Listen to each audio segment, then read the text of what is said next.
бакыт, таквачылык, бардык жакшылыктын башаты дейт да. Алла Таала Куранда айтат: "Ва тазавваду фа инна хайра зади тaqwa" дейт. Силер таква болгула дейт. Анткени кыяматка эң жакшы азык түлүк бул таквачылык экен. Күндөрдүн бир күнүндө Али радиаллаху анху ошол Бакыйда, Мадинада кабырга барат дагы айтат: "О, кабыр ээлери" дейт. "Ошол жерде жаткандар" дейт. "Силерде эмне кабар" дейт. Кабырдагылар сүйлөйбү, сүйлөбөйбү? Сүйлөбөйт да. Анда бизде кабар бар дейт. Силердин таштап кеткен мал мүлкүңөр мураскоруңарга бөлүнүп кетти. Калтырган аялдарыңар балки турмушка чыгып кетти. Эч нерсең калбады. Бизде кабар ушул деп көзүнөн жаш чыгып айткан экен. Эгер ушул кабырдагылар сүйлөй турган болгондо, инна важадна хайра зади тaqwa, акыретке эң жакшы азык түлүк бул таквачылык экен деп айтат эле дейт да. Ошондон таквалык деген бул арамдан сактануу деген сөз. Бардык жалпы түрүнөн адалга жакын болуу деген сөз. Мына ошол Куранда 800 аяттан көп жерде таквачылыкка буйрат Алла Таала бизди. Сактангыла, сактангыла, сактангыла. Арамдан сактангыла. Бекерден айтылбайт. Демек 800дөн ашык жерде келгени бул өтө маанилүүлүгүнөн кабар берет. Ошондон колдон келиши жашообузду пайдалуу, ибадатка бекем өткөргөнгө аракет кылалы. Мен акыркы бир хадисти айтып, андан кийин сөзүмдү казекеге берейин. Зиннунил Масри деген алым өткөн Египетте. Ошол айтат, эч китептен окуган элем. Нил дарыясы бар да Египетте, билебиз барыбыз. Бир күн ошо Нил дарыясынын жээгине барып, ал жерде кир жууп дейт. Алланын жараткан нерселерине пикир жүргүзүп келейин, бул алым киши болгон да, деп бардым дейт. Барып отурсам дейт, чөлдөгү чаян Нил дарыясынын суусуна жакындап киргени калды дейт. Мен ойлодум дейт, бул чөлдөгү чаян сууда не бар деп карап турсам, ал жактан бир ташбака чыкты дейт суудан. Ташбаканын үстүнө чаян отурду дейт. Аркы өйүзгө алып жөнөдү дейт. Таң калдым дейт.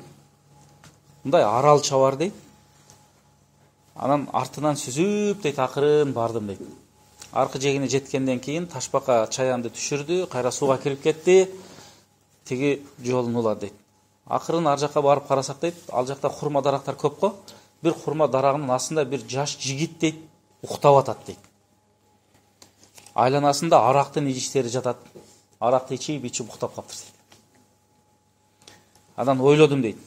Ошол чаян жакындады. Алла Таала ошону ушу чаян менен жазалайбы деген ой келди мага дейт. Бирок кайдан белгисиз бир жылан келип баланы чага турган болгондо, чаян жетип жыланды чагып калды дейт. Эми чаяндын уусу неме болгондуктан жылан дагы мерт кетти дейт, өлүп калды дейт. Карап таң калдым дейт. Анан өзүмчө айттым дейт. Күнөө кылсак дагы Алла Тааланын бизге рахматы келен экен. Алла Таала айтып атпайбы? Инна рахмати васиат кулла шай дейт. Менин рахматым бардык нерсени өз ичине камтып алат деген сөзү бар да Алла Тааланын. Анан жанакы баланы тургуздум дейт.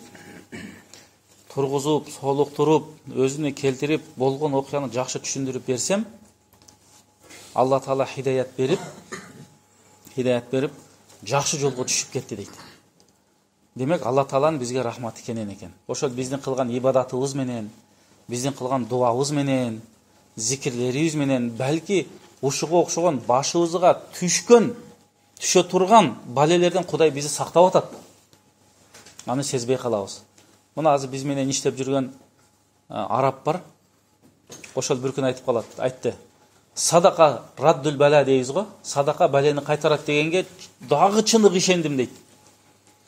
Күндөрдүн бир күндө иште отурсам дейт, бир апа дейби, аксакал келип калды дейт, жардам сурап дейт. Эми өзүбүздө фонддо акча жок эле, бирок чөнтөгүмдөн чыгарып эле дейт.